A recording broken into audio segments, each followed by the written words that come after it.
জওহর নবোদয় বিদ্যালয় প্রবেশিকা পরীক্ষা সমাপ্ত হলো গতকাল। এরই মধ্যে কুইকেল দপ্তরে এসেছে অসংখ্য প্রশ্ন। সব থেকে বেশি প্রশ্ন যেটা এসেছে, কত পেলে পাস? আমি এত পেয়েছি, পাস হবে কি? আমার অমুক জেলার অমুক ব্লক থেকে আমি পরীক্ষা দিয়েছি। সব জেলা থেকে এসেছে আমাদের এই কোয়ারি। এখনো পর্যন্ত আমরা 947টা প্রশ্ন পেয়েছি। এখন আমাদের ফোন সাইলেন্ট আছে, এখনো কন্টিনিউয়াসলি এই কোয়ারি আসছে। কত পেলে পাস হবে বলবো, আমি বলবো। এরপরেও আরো কয়েকটি প্রশ্ন আমাদের কাছে এসেছে, যে প্রশ্নগুলি ভীষণ গুরুত্বপূর্ণ জওহর নবোদয় বিদ্যালয় প্রবেশিকা পরীক্ষা হয়ে যাবার পর। যারা 2024-এ এপ্রিল মে মাস থেকে স্কুলে যাবে, স্কুলে ভর্তি হবে, সেখানে থাকবে, তাদের জন্য। তো প্রশ্নগুলোকে আমরা একে একে জানবো এবং তার সম্ভাব্য সকল প্রশ্নের উত্তর আমরা আপনাদেরকে জানিয়ে দেব। নমস্কার, আমি মিস্টার এস সাহা, শাহ ইনস্টিটিউটের তরফ থেকে। এবং আমাদের স্টুডিওতে আজকে উপস্থিত রয়েছেন বিপ্লব বোস। নমস্কার। উপস্থিত রয়েছেন দেবজ্যোতি রয়। ব্যাঙ্গালোর থেকে এসছেন বিপ্লব বোস, উত্তর 24 পরগনা থেকেই আছেন, আমি উত্তর 24 পরগনা থেকেই আছি। তো আমাদের প্রথম যে প্রশ্নটা ছিল সেটা কি, আমার মেয়ে বা আমার ছেলে এত পেয়েছে, তাহলে কি স্যার পাস হবে? সুন্দরভাবে ব্যাখ্যা করে আজকে আমি বুঝিয়ে দেব, কিছু ইনফরমেশন গ্যাদার করেছি সেখান থেকে। তার আগে আমরা চলে যাব আরো একটি ভাইটাল প্রশ্ন। আপনার মেয়ে 100 পেয়েছে, 98 পেয়েছে, 99 পেয়েছে, পাস করে যাবে। এরপরে যে প্রশ্নটা আসে যে স্যার পাস করলো, লিস্টে নাম উঠলো, নাম ওঠার পর কোন কোন কারণের জন্য স্কুলে ভর্তি নাও নিতে পারে, অথবা ওখানে ভর্তি হয়ে গেলেও ক্যান্সেল হয়ে যেতে পারে। তো সেই প্রশ্নগুলোর মধ্যে, সেই যে সম্ভাবনাগুলো, সেই সম্ভাবনাগুলোর মধ্যে কোন কোন বিষয়গুলি আমাদের কাছে এই মুহূর্তে সব থেকে গুরুত্বপূর্ণ, সেই বিষয়গুলো আমরা 10 থেকে 12টা পয়েন্ট করেছি। বিপ্লব বাবু, যে প্রশ্নটা এসেছে, এই প্রশ্নটাতে দেখা গেছে যে কি কি কারণের জন্য স্কুলে ভর্তি হওয়া থেকে বঞ্চিত হতে পারে একটা স্টুডেন্ট। স্কুলে ভর্তি হওয়ার ক্ষেত্রে যখন বাবা মারা যে ভুলটা প্রথমে করেছেন, এর আগে যারা করেছিলেন, সেই সবগুলো থেকে অভিজ্ঞতা সঞ্চয় করে আমরা জানতে পেরেছি।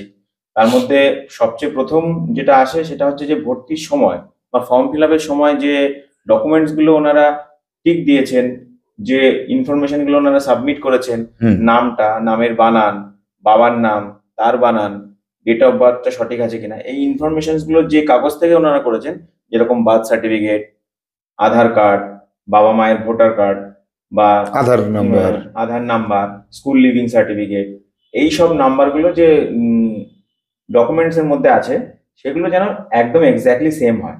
মানে ওনারা যেটা সাবমিট করেছেন আর ওনারা যেটা প্রডিউস করছেন ভর্তির দিন সেটা যেন সেম হতে হবে, সেম হয়, এক্স্যাক্টলি সেম হয়। আচ্ছা আচ্ছা। আর কোটার ক্ষেত্রে যেটা বলি দেবজ্যোতি বাবু, কোটার ক্ষেত্রে এসসি এসটি ওবিসি আর ফিজিক্যালি চ্যালেঞ্জড, এরা টিক দিয়েছে আমি এসসি কোটায় পরীক্ষা দিয়েছে। এবার পাসটাও করে যাবে কিন্তু এসসি কোটায়। পাসটার যে লিস্টে নাম আসবে নাম্বার বেসিসে, সেক্ষেত্রে কিন্তু নবোদয় বিদ্যালয় সমিতি চেক করেনি যে অরিজিনালি এসসি কিনা, তার নামটা এসে গেছে। এই যে কোটার ভিত্তিতে চান্সটা পাবে, এক্ষেত্রে ভর্তির দিন কি কি করতে হবে? দেখুন, সব থেকে বড় কথা যে অনেক ক্ষেত্রে হয়, অভিভাবকরা জানেন যে ছেলে বা মেয়ে বাচ্চারা এসসি বা এসটি ক্যাটাগরিতে থাকে, কিন্তু সব সময় হয়তো তারা কোথাও অ্যাপ্লাই করেছেন কিন্তু সার্টিফিকেট তখনও হাতে পাননি। সেসব ক্ষেত্রে কি হয়, যদি এরকম কোনো সম্ভাবনা থাকে, অনেক সময় তারা ভর্তি নিয়ে নেন, কিছুটা সময় দেন, 10 দিন 15 দিনের মধ্যে সেই সার্টিফিকেটগুলোকে তাকে প্রডিউস করতে হয়, মানে অ্যাজ পার স্কুল ইনস্ট্রাকশন। কিন্তু আরেকটা জিনিস মনে রাখতে হবে, যেটা আমি বললাম এটা এসসি এসটির জন্য, কিন্তু ওবিসির জন্য একটা অন্যরকম একটা নিয়ম রয়েছে। অ্যাকচুয়ালি ওবিসির স্ট্যান্ডার্ড লিস্ট, সেটা সবসময় সেন্ট্রাল গভর্নমেন্টের যে স্ট্যান্ডার্ড লিস্ট আছে সেটাই গণ্য হবে। অনেক সময় অনেক রাজ্যে, দুটো ভিন্ন রাজ্যে দুটো আলাদা আলাদা রকমের ওবিসি লিস্ট থাকতে পারে, কিন্তু যে লিস্টটা সেন্ট্রাল গভর্নমেন্ট থেকে অ্যাপ্রুভ, যেটা সেন্ট্রাল গভর্নমেন্টের লিস্ট, সেই হিসেবে সেই ক্যান্ডিডেটকে সেই ক্যাটাগরিতে থাকতে হবে। তার মানে হয় তার টাইটেল, তা না হলে তার উপজাতি, এই দুটো জিনিস ওবিসির ক্ষেত্রে ম্যাচ করতে হবে। আর লাস্ট যেটা বললেন যে কেউ যদি ফিজিক্যালি চ্যালেঞ্জড হয়, তো সেই ক্ষেত্রে তার একটা পার্সেন্টেজ থাকে, সেই হিসেবে সেই সার্টিফিকেট তাকে ভর্তির সময় প্রডিউস করতে হবে। সেই মানে ভর্তির সময় যদি সেই সার্টিফিকেট প্রডিউস করতে না পারেন, সেখানে লিস্টে নাম থাকলেও, হাইয়েস্ট নাম্বার পেলেও অনেক সময় আপনার অ্যাডমিশন ক্যান্সেল হতে পারে। আচ্ছা আচ্ছা। তো ওবিসি লিস্ট যেটা আছে আর কি, হুম ওবিসি লিস্ট সেন্ট্রালের ধরুন আছে, এবার দেখা গেল কারোর মানে ওয়েস্ট বেঙ্গল থেকে যে আমাদের যে ওবিসি লিস্টটা বেরোয় হুম তাতে লেখা আছে হয়তো গোয়ালা হুম বা শুধু ঘোষ লেখা আছে, হুম। বা সেন্ট্রালের সঙ্গে তো সেরকম এক্স্যাক্টলি সেরকম ম্যাচ না করলে কি ওরা অ্যালাউ করবে? আপনার যে সাবকাস্ট মানে উপজাতি আপনি যেটা ফিল আপ করেছেন, সাবকাস্ট আর কি, ওই যে সে- গোয়ালা, গোয়াল, ওইটা হচ্ছে সাবকাস্ট। এটা যদি সেন্ট্রাল গভর্নমেন্টের ওবিসি লিস্ট ক্যাটাগরিতে থাকে তবেই সেই ওবিসিটা গণ্য হবে, নইলে এটা গণ্য হবে না। আর ওই ফিজিক্যালি চ্যালেঞ্জ যেটা বললেন, হুম। এরকম অভিজ্ঞতা আপনার আছে যে আমার চান্স মনে পেয়ে ভর্তি হতে পারে? আমার মনে পড়ে গত বছরেরই ঘটনা, হ্যাঁ, যে আমাদের মনে আছে। হ্যাঁ গত বছরই আমাদের ঘটনা। চেনাশোনা আমাদের একজন পরিচিত ছিল। পরিচিত একজন একটা মেয়ে যে পাশ করার পর যে কিনা চান্স পেয়ে যায়, তার র্যাঙ্কিং চলে আসে, তারপরেও তার অ্যাডমিশন ক্যান্সেল হয়ে যায়, কিন্তু সে কারেক্ট মানে সেই সময় সে তার ফিজিক্যালি চ্যালেঞ্জড যে সার্টিফিকেট হয় সেটা তিনি মানে তার অভিভাবকরা প্রডিউস করতে পারেনি, তো তার আচ্ছা, আচ্ছা। অ্যাডমিশন ক্যান্সেল হয়ে যায়। ওর কিসে, ভিশনে ছিল? মানে হ্যাঁ মোস্ট হ্যাঁ ভিশনেই ছিল, ভিশনের ভিশনেই কথা ছিল। বলা হয়েছিল এবার এক্ষেত্রে। যখন ভিশন কথাটা চলে আসে, সেখানে কিছু একটু বলে রাখি যে ভিশনে একটা পার্সেন্টেজ হয়, একটা সার্টেন পার্সেন্টেজের ওপরে গেলেই তবেই সেটা ফিজিক্যালি চ্যালেঞ্জ বলে গণ্য হয়। এমন নয় যে তার 25% ডিসেবিলিটি আছে তার মানেই যে সে ফিজিক্যালি চ্যালেঞ্জ, এমনটা নয়। তার মানে আমার মানে স্টেটমেন্ট থাকবে এখানে যে আপনার ডাক্তারের সঙ্গে কনসাল্ট করুন, যেখানে ডাক্তাররা বুঝবেন এর ফিজিক্যালি চ্যালেঞ্জ সার্টিফিকেট ইস্যু হবে, সেই সমস্ত ক্ষেত্রেই তার মানে ফিজিক্যালি চ্যালেঞ্জ সার্টিফিকেট ইস্যু হবে, তা না তার ইস্যু হবেও না। আচ্ছা, এই মানে ফিজিক্যালি চ্যালেঞ্জের সার্টিফিকেট, এটা মানে মেডিকেল ডিপার্টমেন্ট থেকে যে সার্টিফিকেটটা পায়, হুম। সেই সার্টিফিকেটটা এবং নবোদয়ের যে রিকোয়ারমেন্ট থাকে এত পার্সেন্টেজ যদি হয় তবেই তাকে আমরা নেব, সেই দুটোর ম্যাচ করতে হবে, তারপরে সেই তারপরেই- স্টুডেন্টটাকে ভর্তি নেওয়া হবে। তারপরেই তাকে ভর্তি নেওয়া হবে। আচ্ছা আচ্ছা, যদি তার থেকে বেশি হয়, মানে ধরুন মানে কেউ ফিজিক্যালি চ্যালেঞ্জ কিন্তু সে অনেকটাই ফিজিক্যালি চ্যালেঞ্জ, তো সেক্ষেত্রে কি তাদেরকে মানে ভর্তি নিতে পারে? মানে দেখা গেল যে তার হাঁটা চলার অসুবিধা হয়, ও মানে বা দেখতে একেবারেই পারে না, বা এরকম কোনো সমস্যা থাকলে? ভিশনের ক্ষেত্রে একটা আমি শুনেছি, আর হিয়ারিং এর ক্ষেত্রে একটা শুনেছি, একটা সার্টেন লিমিট পার করে গেলে তখন সেই বাচ্চাটা ওই স্কুলের থেকে এডুকেশনটা নেবে কি করে ওখানে থেকে, মানে সে যদি একেবারেই দেখতে না পারে, 99% দেখা গেল দেখতে পারে না, তখন তো সে ওইখানে একটা আলাদা পরিবেশে বাবা মাকে ছেড়ে থাকতে পারবে না, ওইখানেও একটা লিমিট দিয়ে দেয়। তখন কি ছাড় দেয় তাদের কোনো বাড়ি থেকে পড়াশোনা করার জন্য বা এরকম কিছু? না, এটা আমি বলতে পারবো না, তবে এটা সম্পূর্ণটা স্কুলের সঙ্গে যোগাযোগ করতে, প্রিন্সিপালের সঙ্গে কন্ট্যাক্ট করাটা বেটার। এখানে আমাদের বুঝতে হবে সে অলরেডি এই পরীক্ষাটা পাশ করে তার নামটা লিস্টে চলে এসছে, তো অবভিয়াসলি সেই ধরনের যদি তার কোনো প্রবলেম থাকে সে সেটাকে কাটিয়ে চলে এসছে। তো সেইটা নিয়ে আমাদের ভাববার বিষয় খুব বেশি মাথা না ঘামালেও হবে। আমাদের এইটা বুঝতে হবে যে সে যদি physically challenged, under physically challenge কোটায় সে যদি পরীক্ষা দিয়ে থাকে, তাকে রেসপেক্টেড ডকুমেন্টস তাকে প্রডিউস করতে হবে, তা না হলে তার অ্যাডমিশন ক্যান্সেল হবে। আর এই যে ওবিসি যেটা বলা হলো, যে ওবিসিতে সেন্ট্রাল লিস্টে তার টাইটেল অথবা তার সাবকাস্টটা থাকতে হবে। এবার দেখা যাচ্ছে যে সেন্ট্রাল লিস্টে চেক করেনি গার্জিয়ান, তারা স্টেটের থেকে ওবিসি পেয়ে গেছি, তারা ফর্ম ফিল আপ করে দিল, এবার সেই ক্ষেত্রে একদম নিষ্ঠুরভাবে তাকে স্কুল থেকে বিতাড়িত করা হয়। যেহেতু এটা সম্পূর্ণটাই একটা সেন্ট্রাল গভর্নমেন্টের ইনিশিয়েটিভ, স্কুলগুলো সেন্ট্রাল গভর্নমেন্ট গভর্ন করে, এনসিআরটির আন্ডারে স্কুলগুলো রয়েছে, সেই ক্ষেত্রে দাঁড়িয়ে সেখানে ওদের রেফারেন্সটাই হবে সবসময় সেন্ট্রাল গভর্নমেন্টের যে রুল হয় সেটাই তাদের রেফারেন্স হবে। সেখানে কোনো স্টেটের সঙ্গে যদি এই ধরনের প্রবলেম হয়ে যায় বা সেটা মানে অবভিয়াসলি সেটা একটা বাজে ব্যাপার, কিন্তু অবভিয়াসলি তারা সবসময় তাদের যে রুল সেন্ট্রাল গভর্নমেন্টের প্রেসক্রাইব যে লিস্ট থাকবে সেটাই তারা ম্যাক্সিমাম সময় ফলো করবে। অর্থাৎ ফর্ম ফিল আপ করার সময় অনেক চিন্তা ভাবনা করে ফর্মটা ফিল আপ করতে হবে। এসসি এসটি ওবিসি এই কোটার মধ্যে যদি আসেন, তাহলে আপনাকে আমার সন্তানের সার্টিফিকেট আছে কি নেই এটা আগে জানতে হবে। নেই, তাহলে আমার মানে ফর্ম ফিল আপ থেকে স্কুলে ভর্তি হওয়া পর্যন্ত 6 থেকে 7 মাস সময়, এর মধ্যে পারবো কিনা বের করতে এটা। আর ওবিসি হলে সেন্ট্রাল লিস্ট আছে কিনা এটা দেখে নিতে হবে আপনাকে। আর যেসব প্রমাণপত্র আপনি সাবমিট করেছেন, জন্ম তারিখ, নামের বানান, বাবা মা এবং সন্তান, এদের এই বিষয়গুলো যেন মানে পেপারে যা আছে সেটাই সাবমিট করা হয়, এইটা কিন্তু দেখে নিতে হবে। তা না হলে কিন্তু ভর্তির সময় আপনাকে অনেক দৌড়াদৌড়ি করতে হতে পারে।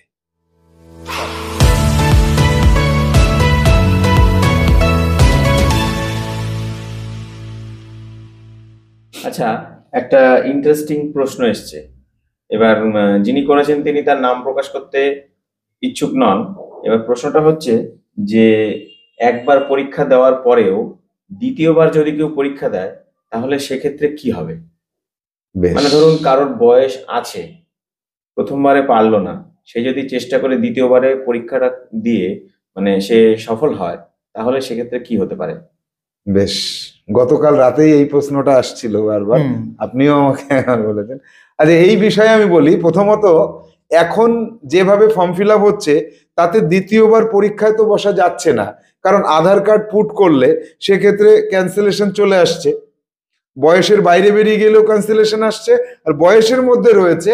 এই ক্ষেত্রে অনেক অনেক অনেক কাঠখড় পুড়িয়ে, অনেক মানে পেপারস পত্র চেঞ্জ করে অনেকেই এই কাজটা করে দ্বিতীয়বার পরীক্ষায় বসানোর চিন্তা ভাবনা মাথায় এনেছেন, এবং কেউ কেউ হয়তো করে ফেলেছেন। এক্ষেত্রে একটা মানে আপনাদের জ্ঞাতব্য বিষয় যেটা বলে রাখা ভালো, না কিছু হলে তো বেঁচে গেলেন, কোনো অসুবিধা নেই। ম্যাক্সিমাম ক্ষেত্রে যেটা আমি লক্ষ্য করেছি এত বছর ধরে, যে দ্বিতীয়বার পরীক্ষা দেবার পর যখনই পরীক্ষার সেন্টারে যাবেন, কোনো না কোনো ভাবে নবোদয় বিদ্যালয় সমিতি এবং তার নির্দেশে প্রিন্সিপাল, আপনার জেলার স্কুলের প্রিন্সিপাল, এই বিষয়টা জেনে যাবেন এই candidate second time repeater candidate. আর রিপিটার ক্যান্ডিডেট হলে তার জন্য কি কোনো রকম কোনো আইনানুগ ব্যবস্থা নেওয়া হয়? এখনো পর্যন্ত দেখিনি, তবে বলে দেওয়া হয় ক্যান্সেল, যে ভর্তি হতে পারবে না। এক্ষেত্রে আপনি কোনো রকম কোনো স্টেপ নিতে পারবেন না।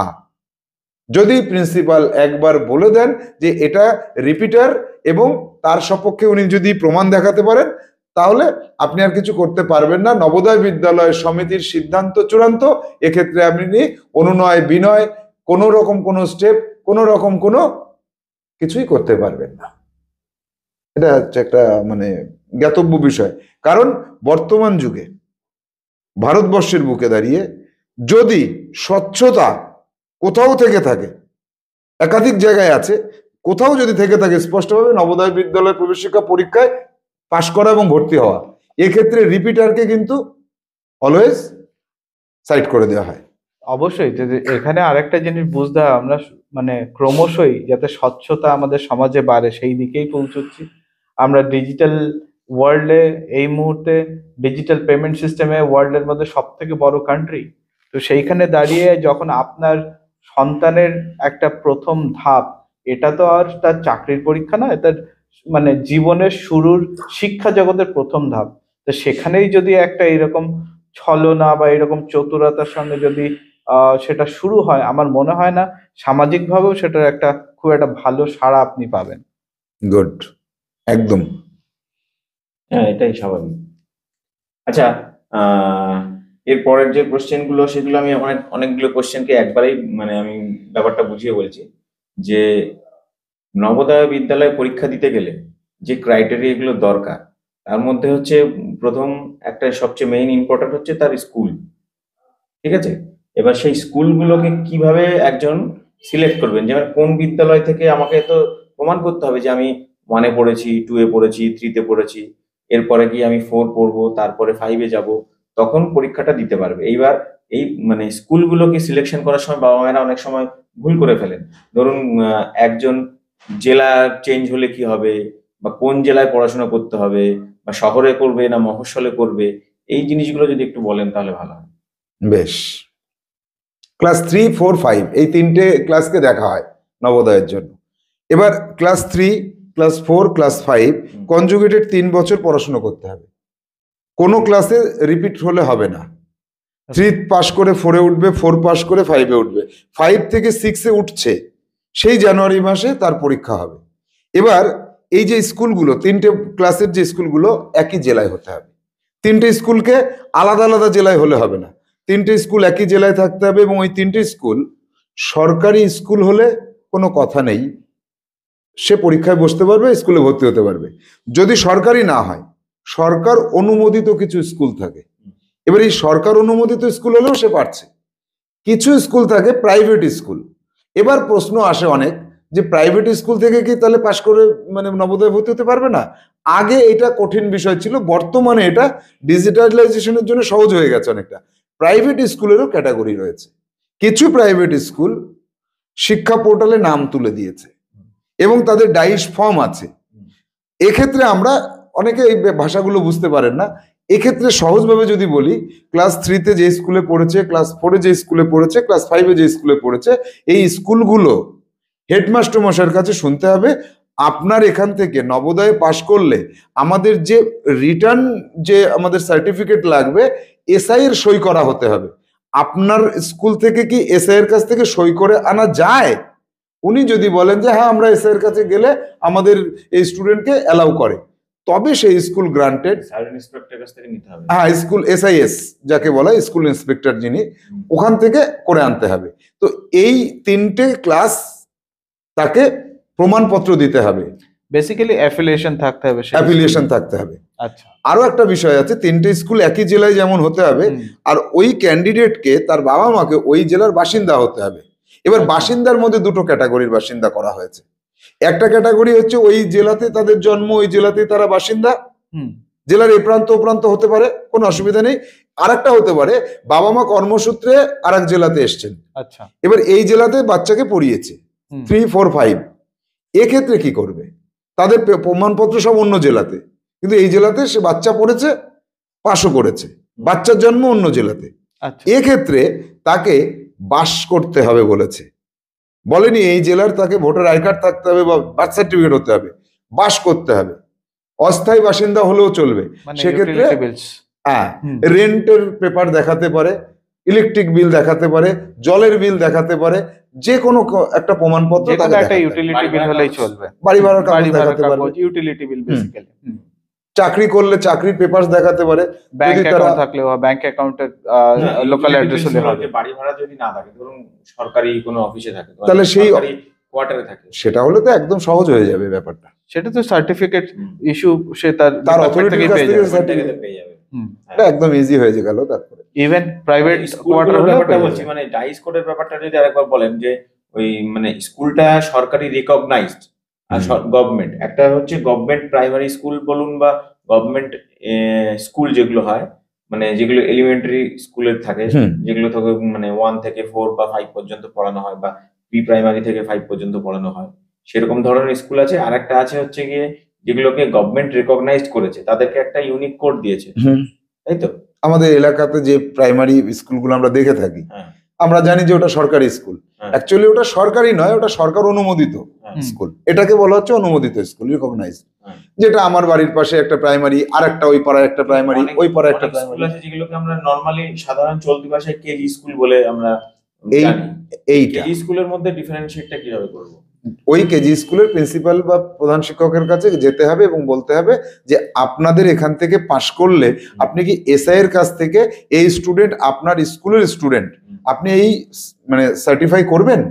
যদি এসআই করে তার মানে বুঝতে হবে ওই স্কুলটা আর যে যে ক্রাইটেরিয়া রয়েছে তার সাথে ম্যাচ করেছে। এসআই অথরাইজড, সেটা যেটা গভর্নমেন্ট অথরাইজড, যে আপনি অ্যাফিলিয়েশন রয়েছে যার, বেসিক্যালি যার তারা অথরাইজ করবে যে হ্যাঁ সই করবে। অর্থাৎ বাংলা শিক্ষা পোর্টালে নাম থাকতে হবে, এটাই হচ্ছে মেন বিষয়।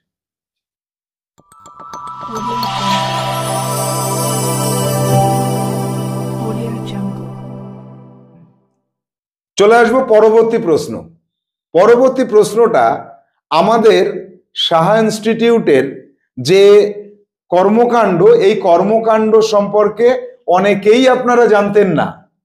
আপনাদের মধ্যে এখন যারা আমাদের এই প্রোগ্রামটা দেখছেন তারা অনেকেই এইটা মিলিয়ে নেবেন, যারা প্রশ্নগুলো লিখেছিলেন, যে অনেকেই জানতেন না, পরে যখন লাস্টের দিকে পরীক্ষার একদম আগে আগে আপনারা আমাদের চ্যানেলটাকে ফলো করলেন, তখন আপনারা দেখছেন যে arivu.in নামক একটা ওয়েবসাইট ব্যাঙ্গালোরে, সেই ওয়েবসাইটে কন্টিনিউয়াস মক টেস্ট হয়েছে 1.5 মাস, 29টা মক টেস্ট হয়েছে এবছর। তো এই মক টেস্টটা আপনার সন্তান দিতে পারেনি বা লাস্টেরটা দিতে পেরেছেন। তো জানতে চেয়েছেন আপনারা অনেকে যে এই মক টেস্টটার উপকারিতা কি। তো এই প্রশ্নের ক্ষেত্রে আমি চলে যাব এই arivu.in যে ওয়েবসাইট, সেই ওয়েবসাইটের সঙ্গে সরাসরি যুক্ত যিনি ব্যাঙ্গালোর থেকেই এখানে আমাদের স্টুডিওতে আজকে এসেছেন, দেবজ্যোতি রয়। দেবজ্যোতি বাবুর কাছে যাবো যে arivu.in ওয়েবসাইটে মক টেস্টটা দিয়ে বাচ্চারা কোনো উপকার কি পেয়েছে তো, নাকি এগুলো না করলেও চলতো? দেখুন, এখানে এই কথাটা সরাসরি কোশ্চেনের উত্তরটা দেওয়ার আগে আমি একটা জিনিস একটু বলতে চাই, যে arivu.in এর মোটোটা বেসিক্যালি কি।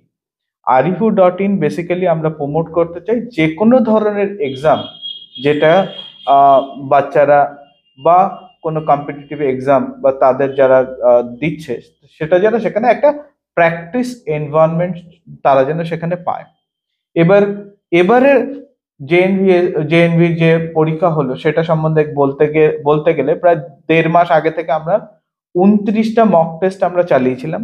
তার মধ্যে আপনারা একটু দেখলে বুঝতে পারবেন, প্রথম মক টেস্ট যেটা হয় সেটার টাইমিং ছিল বোধহয় সন্ধ্যাবেলা অ্যারাউন্ড 5 o'clock। তারপরে সেই টাইমটা নিয়ে চলে আসা হয় অ্যারাউন্ড 3 o'clock দুপুরবেলা। আর লাস্ট 4টে পরীক্ষা হয় অ্যাজ ইট ইজ, যে আপনাদের 11:15 থেকে 11:15 থেকে 1:30 এক্স্যাক্টলি, যেটা এই মানে জেএনভির যে এন্ট্রান্স এক্সাম ছিল একদম তার প্যাটার্নে। এটার অনেকগুলো উপকারিতা আছে। তার মধ্যে একটা উপকারিতা কি, এই যে বাচ্চাটা অ্যাকচুয়াল এক্সামের আগেই 4 দিন একই সময় একই মেন্টাল সেট আপে এই এক্সামটার সে অ্যাটেন্ড করেছে, তো অবভিয়াসলি এক্সামের দিন সে একটা অন্যরকম একটা প্লাস হ্যাবিচুয়েটেড হয়ে গেছে ওই টাইমটার সাথে। হ্যাঁ, অবশ্যই টাইমের সাথে অ্যাক্টিভিটির হ্যাঁ একটা হ্যাবিচুয়েশন এসে গেছে। ক্রিকেট খেলার সময় যেরকম নেট প্র্যাকটিস করা হয় সেরকম নেট প্র্যাকটিস হবে। হ্যাঁ হ্যাঁ, এবার নেট প্র্যাকটিসটা একটা জিনিস যেখানে মানে অডিয়েন্সের সামনে, তার মধ্যেও অনেক সময় প্লেয়াররা স্টেডিয়ামে প্র্যাকটিস করে, এটা অনেকটা সেই রকম ব্যাপার। তো সেখানে অবভিয়াসলি তারা পেয়েছে, এটা একটা দিক। আর একটা সেকেন্ড দিক হচ্ছে, আমি যেটা বলতে চাই যে আপনি যদি দেখেন আজকের দিনে ম্যাক্সিমাম এন্ট্রান্স এক্সাম বা ম্যাক্সিমাম সার্ভিসের এক্সাম, যেরকম ধরুন রেলওয়ে রিক্রুটমেন্ট বোর্ড, যেরকম ধরুন GATE after engineering graduate for masters, ধরুন ব্যাংকস পিও, এই ধরনের ম্যাক্সিমাম এক্সাম মানে আস্তে আস্তে আস্তে আস্তে পুরোটাই অনলাইন প্ল্যাটফর্মে চলে যাচ্ছে।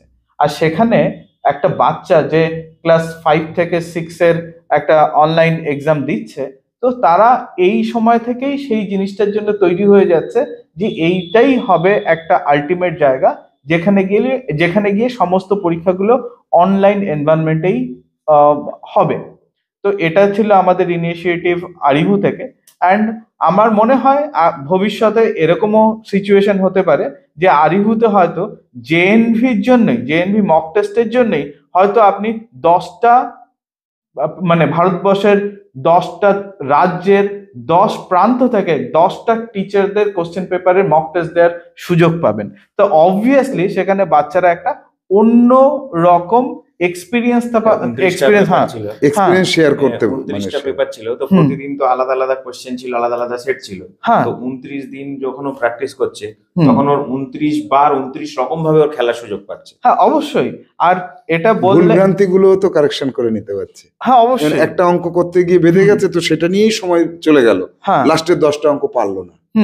এই যে মানে ফিলিংসটার কথা একটু বলবেন। এক্সাম হলের যে ভীতি বা এক্সাম হলে গিয়ে যে মিস্টেক গুলো, সাধারণ মিস্টেক গুলো যেগুলো করে ওর বাচ্চারা, সেই সাধারণ ভুলগুলোকে প্রথম দিন থেকে শোধরাতে 29 বার করে নিয়ে ছাঁকনি দিয়ে 29 বার ছাকার পরে পিওর জলটাই পাওয়া গেছে। গেল সে পরীক্ষা, যেটা সবথেকে ভুল হওয়ার চান্সেসটা তো একদম শূন্য, একেবারে না, একদম শূন্য। সবথেকে ভালো যে জিনিসটা, যে অনলাইন এক্সামে যখন আমরা প্রথম লাস্ট 2 বছর থেকে চালিয়ে আসছি। এবছর যখন না আমরা একটা নতুন add এবার নিয়ে করেছি। 3বার হলো, হ্যাঁ, 3 এবার বছর নিয়ে হলো। 3বার হলো যে সে দেখতে পাচ্ছে তার কত সময় বাকি আছে, এই যে ক্লক স্ক্রিনের উপরে সময়টা স্ক্রিনের আসছে। ওপরে।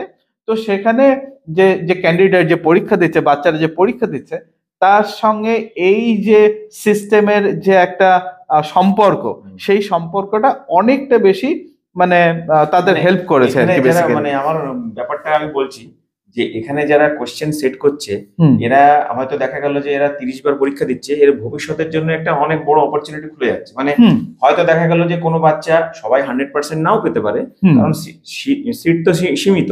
হুম এবার এই পরীক্ষাটা দেওয়ার ফলে আগামী দিনের যে হাজার হাজার পরীক্ষা দেওয়া লাগবে না তারা, হুম সে এখনই পরীক্ষা দিয়ে পাশ করে যাচ্ছে, এরপরে তখন বুঝতে পারবে ভবিষ্যতে যখন তার কর্মজীবনে ঢুকবে বা চাকরির পরীক্ষা দেবে বা কোনো কম্পিটিটিভ এক্সাম দেবে, হুম তার এই পদ্ধতিটা ছোটবেলার যে পদ্ধতি, তখন যখন দেখবে যে আমি তো এই পদ্ধতিতে আমি অনেকবার পরীক্ষা দিয়েছি অনেকবার ছোটবেলায়, পরীক্ষা দিচ্ছে। সে অনেকটা এগিয়ে থাকবে অন্যদের থেকে, যে যারা কোনোদিনও পরীক্ষা এক্সপিরিয়েন্স দেয়নি। গ্যাদারিং। এক্সপিরিয়েন্সটা থাকবে তার কাছে।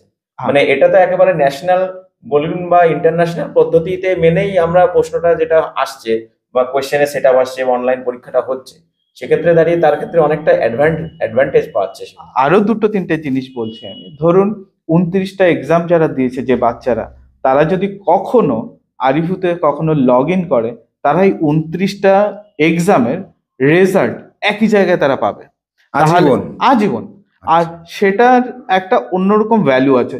যেরকম তার প্রথম দিন যখন সে এক্সাম দিয়েছিল একই জন্য, তার সঙ্গে সঙ্গে লাস্ট যে এক্সামটা দিয়েছে তার ইমপ্রুভমেন্ট কতটা সে নিজেই সে বুঝতে পারবে। সারা জীবন সেই রেকর্ডটা আমরা ওই অ্যাকাউন্টে রেখে দেব, বেসিক্যালি সেই বাচ্চাটা দেখতে পাবে। সেটা একটা অনেক বড় অ্যাডভান্টেজ বেসিক্যালি আরিফুর জন্য আর বাচ্চার জন্য। আর একটা খুব ইন্টারেস্টিং ফ্যাক্ট যেটা আমি শেয়ার করতে চাই আপনাদের সঙ্গে, এবছর 29টা এক্সাম সবগুলোই বাংলা মিডিয়ামের জন্য এক্সাম হয়েছে। যেহেতু আমাদের অফিস ব্যাঙ্গালোর আর যেহেতু ওয়েবসাইটটা সবসময় হোস্টেড ছিল, অন্তত আমরা 200+ ফোন কল রিসিভ করেছি অন্য অন্য ল্যাঙ্গুয়েজ রিকোয়েস্টের জন্য।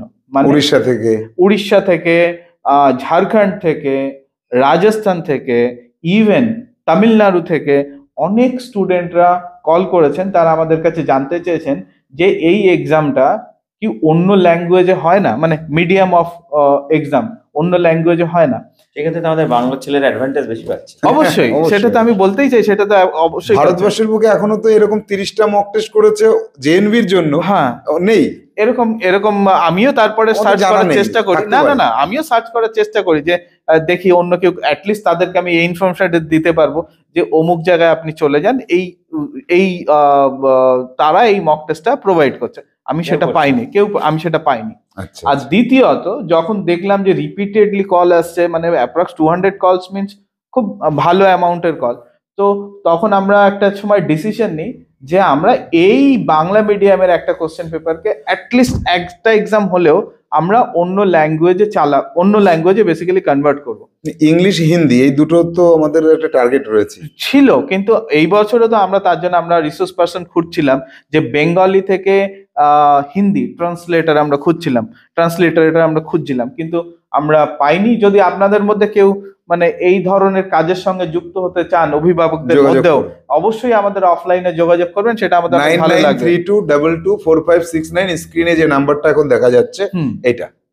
তো সেখানে আমাদের ক্রস প্ল্যাটফর্ম বা ক্রস ল্যাঙ্গুয়েজ, মানে এটা নয় যে বেঙ্গলি টু ইংলিশ, আমরা চাইছি এরকম ল্যাঙ্গুয়েজ ট্রান্সলেট করলেও হবে না, তার তো একটা ম্যাথমেটিক্যাল জ্ঞান থাকতে হবে, কিছুটা সায়েন্সের কোশ্চেনের জন্য টার্মস গুলো জানা থাকতে হবে। অবশ্যই আমাদের মডারেটর আছে, সেখানে আমরা প্রুফ রিডার আছে, সেগুলো আমরা ভেরিফাই করে নিতে পারবো, সেগুলো আমরা পারবো। কিন্তু বেসিক্যালি আমাদের মানে মুশকিলটা কোথায়, বাংলা থেকে আমরা হিন্দিটা হবে না, ইংরেজিটা তো করাই যায়, ইংরেজিটা এবার নেক্সট ইয়ারে তো হয়তো ইংরেজি। হ্যাঁ, কিন্তু আমরা চাই হিন্দির থেকে বেশি অন্যান্য রিজিওনাল ল্যাঙ্গুয়েজ গুলোর জন্য চাপ বেশি আসছে। হ্যাঁ, অন্য বিকজ এই জেএনভি যে এক্সামটা হয় ম্যাক্সিমাম হয় রিজিওনাল ল্যাঙ্গুয়েজেই বেশি হয়। মানে যেটা ওড়িশাতে হচ্ছে সেটা ওড়িয়া ল্যাঙ্গুয়েজে হচ্ছে। আমার মাথায় এসে ইংরেজিটা নিয়ে যে রিজিওনাল ল্যাঙ্গুয়েজে বাচ্চারা পরীক্ষা দিচ্ছে, কিন্তু জেএনভি তো হয় পুরোপুরি ইংরেজিতেই হয়। মানে জেএনভি তে একবার ঢোকার পর সেটা ইংলিশ মিডিয়াম, সেটা পুরোটাই ইংলিশ মিডিয়াম। তো এখানে কিন্তু একটা মানে আমার কোশ্চেন আছে, যেটা আপনার শেষ করার পরে বলবো আমি। আচ্ছা, ঠিক আছে। আচ্ছা, আমার একটা প্রশ্ন আছে দেবজ্যোতির কাছে, সেটা হচ্ছে যে এই যে arivu.in ওয়েবসাইটে হুম অনলাইনে টিক দিয়েছে, হুম এবার এই টিক দিতে গিয়ে এতে টিক দিয়েছে প্রথমে, হুম তারপরে রিফ্রেশ করে দিল বিতে, মনে হলো না না এটা না, ভুল বিতে। হুম এবার এই ক্ষেত্রে ও তো ওএমআর শিটে যখন পরীক্ষার হলে গেছে তখন ওএমআর শিটে ওর ওই অভ্যাসটা হয়ে গেছে, ওএমআর শিটে এতে গোল করে ফেলেছে, এই এটা না বি হবে। তো এই ক্ষেত্রে কি তার ক্ষতি হয়েছে কোনো? নাম্বার ওয়ান প্রশ্ন। আর একটা প্রশ্ন একসাথে করে দিচ্ছি।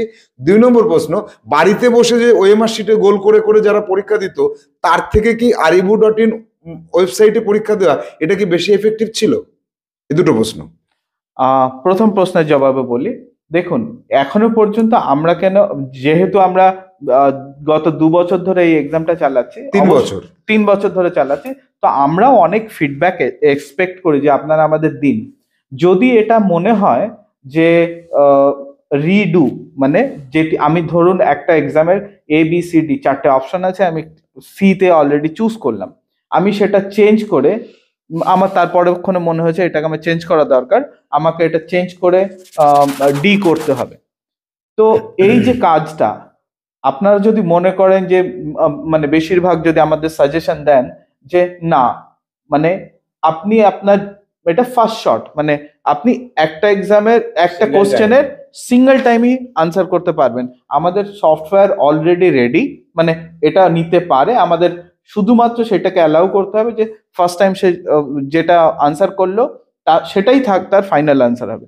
তো এই ক্ষেত্রে যদি এটা আপনারা মানে নিতে চান, তো নেক্সট অ্যাকচুয়ালি কি মক টেস্ট, মক টেস্টের তাহলে হলো না তো, তাহলে তো কোশ্চেন মানে একদম ফাইনাল টেস্টের মতনই হয়ে গেল। কিন্তু জব টেস্টে অভ্যেসটা যদি রয়ে গেছে 30 বার সে পরীক্ষা দিয়েছে, এ না বি, বি না সি, এবার পরীক্ষার হলে গিয়েও তো তার সে মানে অভ্যাসটা হয়ে গেল, হ্যাঁ ও কিন্তু এ গোল করার পরে আর কান্নাকাটি করেও বি করতে পারছে না সে।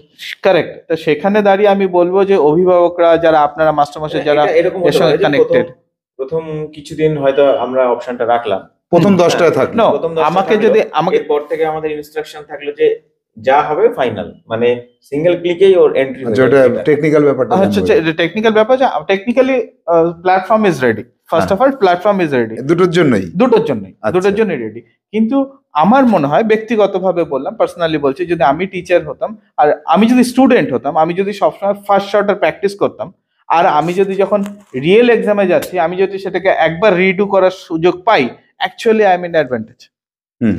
যদি আমি আমার মক টেস্ট গুলোতে আমি সিঙ্গেল মানে ওয়ান টাইম আনসার করার সুযোগ পাই, তাহলে আমার মোটিভেশন কি হবে যে আমাকে ফার্স্ট শটেই সেটাকে ঠিক করতে হবে। তাহলে আমি যখন এক্সামে গিয়ে একবার রাবার দিয়ে মুছে সেটাকে অন্যটা করার সুযোগ পাবো, তখন আমি অনেক অ্যাডভান্টেজ পজিশনে থাকবো। আমার মনে হয় এটা নিয়ে আমাদের মধ্যে আরো ফিডব্যাকের প্রয়োজন আছে। এখানে অভিভাবকদেরও আরো, এটা আমি একজন অভিভাবকের কাছ থেকেই কথাটা শুনেছি, উনি বলছিলেন যে দেখুন স্যার এখানে তো রিফ্রেশ করা যাচ্ছে, এবার মানে রিটেক মানে রিডু করছে, এইবার ওর না একটা হ্যাবিট হয়ে গেছে যে এটা করব এটা করব, মানে স্টেবিলিটিটা আসেনি। তখন কি হচ্ছে, ফাইনাল এক্সামে গিয়েও ও কি করেছে, দুটো মানে বি হবার কথা ছিল সিতে করে ফেলেছে, পরে বলছে যে এমা এটা তো না। এই হ্যাবিটটা ওর বোধহয় না 29টা পরীক্ষা থেকে এসেছে। আমি তাকে কিছু বলতে পারিনি, আমি বলছি যে দেখুন এই ব্যাপারটা তো ভাবিনি কখনো। না অবশ্যই এটা খুব মানে একটা বড় সাজেশন, একটা ভালো সাজেশন।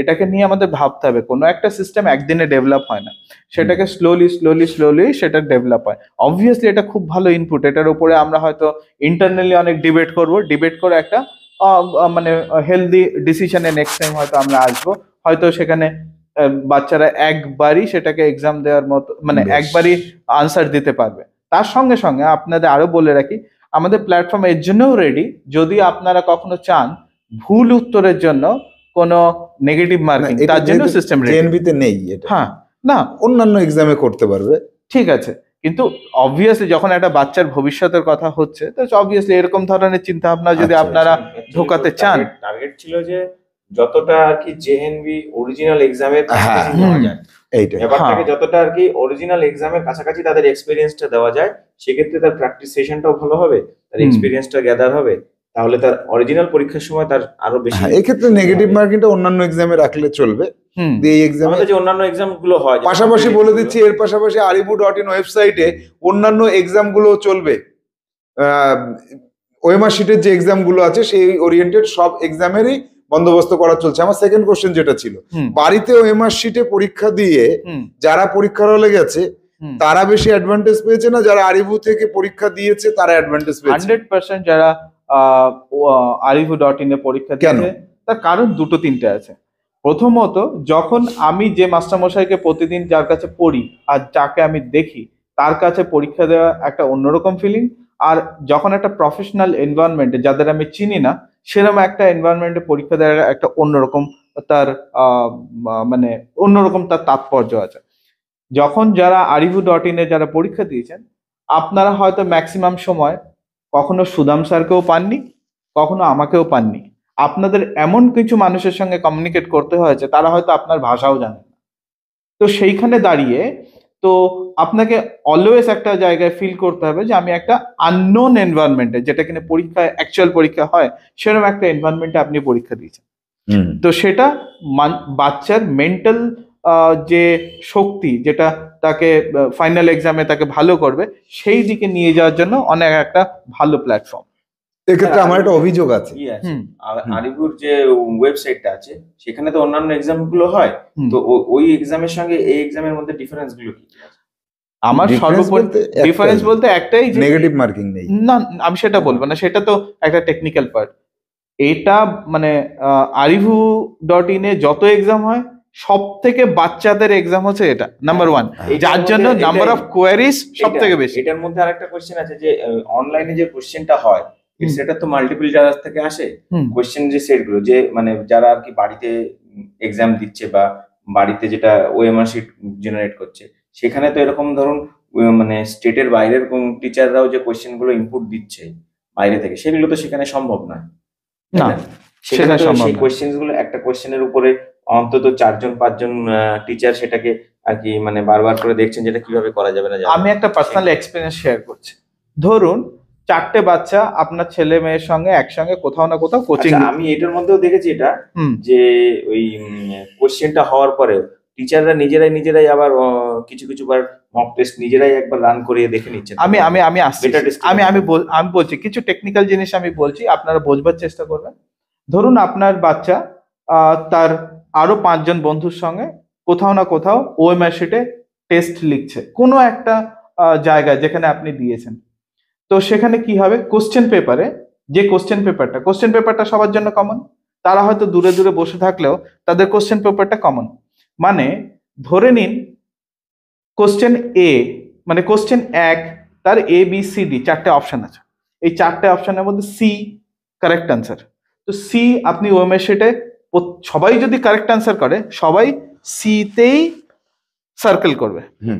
কিন্তু arivu.in এ যখন এক্সাম হবে, যেহেতু এটা সফটওয়্যার ড্রিভেন, এখানে কি হয় সেম কোশ্চেনের যে মাল্টিপল চয়েস আছে সেটাও 4টে বাচ্চার কাছে শাফল যায়। মানে যদি কোনো বাচ্চার কাছে সেটা এ হয়, হয়তো সেকেন্ড বাচ্চার কাছে মানে কারেক্ট আনসারটা 4 নম্বরে আছে। এটা কিন্তু বাচ্চারা নিজেরা বুঝতে পারছে, তাদের পেছনেই এটা হচ্ছে। তো ব্যাকএন্ডে যেহেতু এটা সফটওয়্যার ড্রিভেন, এটা শাফলড হয়ে যায়। তো এইখানে একটা বন্ধুরা ফোন করে আনসার দিতে অনেকে ফোন করে না, এই তুই কোনটা করেছিস, তো সেই ক্ষেত্রে এখানে কিন্তু আনসার মিলবে না।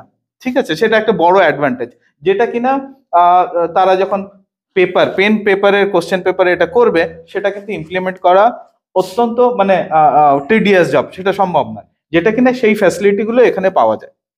তার সঙ্গে সঙ্গে আমরা হয়তো অদূর ভবিষ্যতে আমরা এই জায়গায় আসছি যে এখনো পর্যন্ত যে অনলাইন টেস্টগুলো হচ্ছে arivu-তে, এখানে নেটওয়ার্ক ডিপেন্ডেন্সি রয়েছে। নেটওয়ার্ক ডিপেন্ডেন্সি মানে আমরা সাজেস্ট করি তারা যেন ভালো কমিউনিকেশন নেটওয়ার্কের মধ্যে থাকে, টেলিকমিউনিকেশনের মধ্যে থাকে।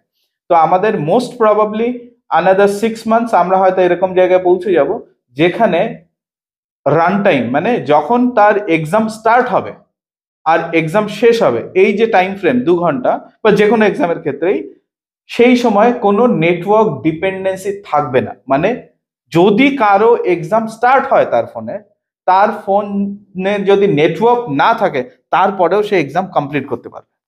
আচ্ছা, আমাদের এইরকম একটা প্ল্যাটফর্মের দিকে এগোচ্ছি। এইরকম প্ল্যাটফর্মটা হয়তো আনাদার 6 মাসের আমি এই প্রবলেমের কথাটাই জিজ্ঞেস করতে যাচ্ছিলাম একটু আগে। আচ্ছা, যে 29টা পরীক্ষাতেই আমি লক্ষ্য করেছি যখন এক্সাম চালু হয়ে যায় প্রতি 30 মিনিট বাদে বাদে যে রিপোর্টিংটা আসে ব্যাঙ্গালোর থেকে, যে some students are yet to be logged in. তো এখানে একদম শেষ মুহূর্তে 3টে থেকে পরীক্ষা হয়েছে 5:30 পর্যন্ত, শেষ মুহূর্ত পর্যন্ত দেখেছি 2জন 3জন 4জন প্রতিদিনের পরীক্ষাতে ওরা লগ ইন করতে পারেনি। এই যে এই লগ ইন করতে পারছে না, এটা কি সিস্টেমের ফল্ট নাকি সেই এন্ডের ফল্ট? দেখুন, যে কোনো যদি সিস্টেমে, তো প্রথমত সিস্টেমের প্রবলেম নয়, এটা প্রবলেম হচ্ছে কানেক্টিভিটি। যদি কেউ সেই সময় অ্যাভেলেবেল না থাকে, সেই প্রপার কানেক্টিভিটিতে না থাকে, কেননা আমাদের যে সময় এক্সাম স্টার্ট হবে আর যে সময় এক্সাম শেষ হবে, এই সময়ের ডিউরেশনটা এটা বাঁধা। ধরুন 3টের সময় এক্সাম শুরু হয়েছে, অটোমেটিক্যালি সব এক্সাম 3টে থেকে 2 ঘন্টা, আমরা হয়তো হাফ অ্যান আওয়ার বেশি দিই, সেটা হয় 5:30টার সময় অটোমেটিক্যালি। সে পরীক্ষায় 4টের সময় বসুক, 4:30টার সময় বসুক, 5টার সময় বসুক, 3টের সময় বসুক, ডাজ নট ম্যাটার, অটোমেটিক্যালি 5টার সময় সবার এক্সাম সিস্টেম সাবমিট করে দেবে। হ্যাঁ, 5:30টায়, 5:30টায়, মানে 2.5 ঘন্টা পর। হ্যাঁ, মানে যদি যে 3টে শুরু করেছে তার 5টাতে শেষ, তার 5টাতে শেষ হয়ে যাচ্ছে। মানে ম্যাক্সিমাম 2 ঘন্টা সে লিখতে পারবে। কারোর যদি অনেক পরে এসে শুরু করে, তবুও তার 5:30টার সময় তার অটোমেটিক্যালি এক্সাম সাবমিট হয়ে যাবে। তো এখানে কি হয়, অনেক সময় আমরা দেখেছি অনেক বাচ্চাদের যেহেতু ইমেজ থাকে, যেহেতু বড় টেক্সট থাকে, তো নেটওয়ার্ক ডিপেন্ডেন্সি ইস্যুস যে হয় না তা নয়, আমরা প্রচুর জায়গায় পেয়েছি যেখানে নেটওয়ার্ক ডিপেন্ডেন্সি থাকার কারণে কারো যদি নেটওয়ার্কে কোনো সমস্যা হয়, সেই ক্ষেত্রে তার এক্সাম দিতে প্রবলেম হয়েছে, যেটা কিনা আগামী 6 মাসের মধ্যে এরকম আমরা এরকম একটা অ্যালগরিদমে চলে গেছি যেখানে কিনা রান টাইম, যদি এক্সাম কারো স্টার্ট হয়, সেটা 2G নেটওয়ার্ক হতে পারে, 3G নেটওয়ার্ক হতে পারে, 4G নেটওয়ার্ক, 5G, যদি এক্সাম তার স্টার্ট হয়, রান টাইমে তার কোনো নেটওয়ার্ক ডিপেন্ডেন্সি থাকবে না। আমরা এই পর্যায়ে চলে গেছি বেসিক্যালি। অর্থাৎ এটা একটা অ্যাডভান্টেজ পাবে স্টুডেন্ট, যদি কোনো প্রবলেম তারা এই 2 বছর 3 বছরে ফেস করে থাকে, তো তাদের উত্তরসূরি যারা রয়েছে এবার পরবর্তী তারা এই প্রবলেমটার ফেস করবে না, এটা তাদের কাছে একটা বেনিফিট। এটা খুব ভালো লাগলো। আর আপনি যেটা বললেন যে ওএমআর শিটে যারা বাড়িতে পরীক্ষা দিয়েছে তারা ফাইনাল এক্সামটাকে দেখতে পারেনি, আর যারা অনলাইনে দিয়েছে দেখতে পেরেছে, কেন? তার প্রথম কারণ বললাম যে আমরা চেষ্টা করেছি তাদের এনভায়রনমেন্টটা এইরকম দেওয়ার যে ফাইনাল এক্সামের মতো, যখনই সে বাড়িতে ওএমআর শিটে বসে পরীক্ষা দেবে, সে ফিল করবে সে বাড়িতেই রয়েছে। সে যদি মা বাবার পাশেই বসে পরীক্ষা দিচ্ছে, আর যদি অনলাইনে তো মা বাবার পাশেই দিচ্ছে না, এখানে সে ইন্টারঅ্যাক্ট করছে এমন মানুষদের সঙ্গে যাদের ভাষাও সে জানে না। আচ্ছা, ওইখানে একটা লিভিং সত্তা রয়েছে। হ্যাঁ, আর এইখানে বই জড়বস্তু, আমি তার সাথে বসে পরীক্ষা দিচ্ছি, কিংবা সাইকোলজিক্যাল ব্যাপার, সেখানে সে অবভিয়াসলি তার সেটা পজিটিভ দিকে। আর দ্বিতীয়ত, যেহেতু ওরা ছোট, সেই জন্য এই এন্ট্রান্সটা বোধ হয় ওদের জন্য পেন অ্যান্ড পেপারে স্কুলে বিভিন্ন স্কুলে তাদের সেন্টার পড়ে। কিন্তু যখনই এটা একটু বড় হয়ে যায়, ধরুন গেট এক্সাম দেবে, যদি আপনার বাচ্চা যদি কোনোদিন ইঞ্জিনিয়ারিং পড়ার পর হায়ার এডুকেশন করার জন্য গেট পরীক্ষা দেয়, সেটা অবভিয়াসলি টুডে আজকের দিনে আমাদের যারা দর্শক রয়েছেন তাদের সন্তানদের মধ্যে অনেকেই আপনি যে পরীক্ষাগুলোর কথা বলছেন সেখানে পৌঁছবে, কারণ এরা সব মেরিটোরিয়াস, হ্যাঁ অবশ্যই, সুপার ট্যালেন্টেড ছেলে মেয়েরা আমাদের সঙ্গে কানেক্টেড। হ্যাঁ, ব্লুটুথ সব হচ্ছে ব্লুটুথ বয়, 5G। তো তারা যখন পৌঁছবে, তো তখনও তারা সেই, যখন ধরুন আজ থেকে 15 বছর পরে যখন তারা পাশ করে, ইঞ্জিনিয়ারিং পাশ করে কোনো একটা অনলাইন এক্সামে বসবে, তখনও কিন্তু তারা সেই ছোটবেলার কানেক্ট এই যে এক্সপিরিয়েন্স, সেটা কিন্তু তারা খুঁজে পাবে, আর সেটা অবভিয়াসলি তাদের কোথাও না কোথাও হেল্প করবে।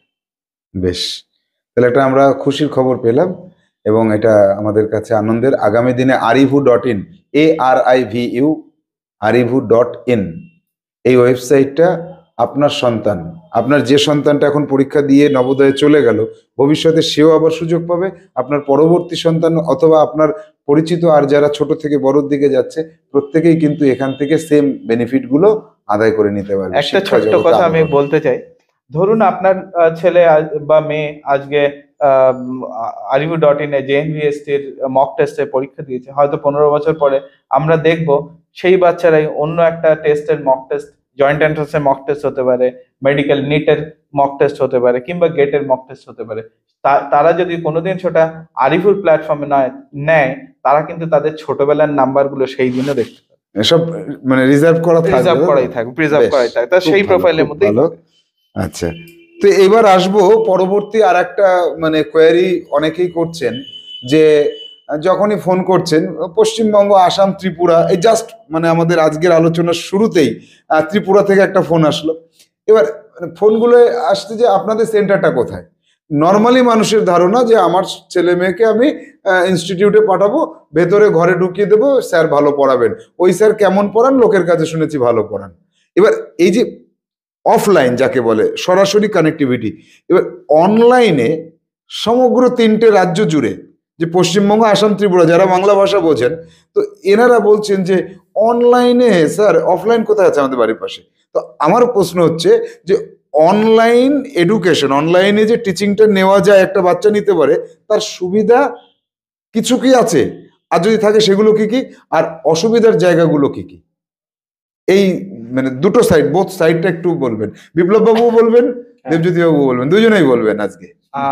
অবশ্যই। তো আমি এখানে একটা ছোট্ট জিনিস বলতে চাই, সেটা মানে আমরা গত 4 বছর 2020 থেকে 2024 অলমোস্ট 3 বছর আমরা একটা অদ্ভুত রকমের সিচুয়েশনের মধ্যে দিয়ে এসেছি।